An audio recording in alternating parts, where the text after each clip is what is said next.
একদিন একটি হাঁস একা একা বাজারে যাচ্ছিল। বাজারে যাওয়ার সময় সে একটি রাস্তা পার হচ্ছিল। হঠাৎ একটি ট্রাক এসে যায়, আর সেই ট্রাকের সঙ্গে হাঁসটির দুর্ঘটনা ঘটে। হাঁসটি মাটিতে পড়ে যায়, কেউ তার পাশে ছিল না।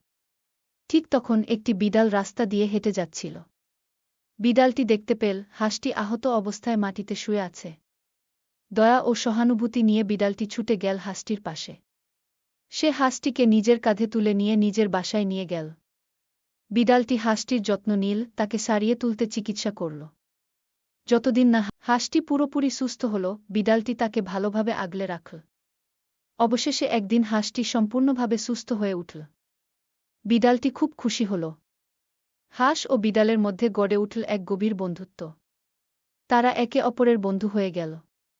কিন্তু তারপর হাঁসটি মন খারাপ করে কাঁদতে লাগল, কারণ কেউই তাদের এই সুন্দর গল্পটি দেখে লাইক বা সাবস্ক্রাইব করছে না।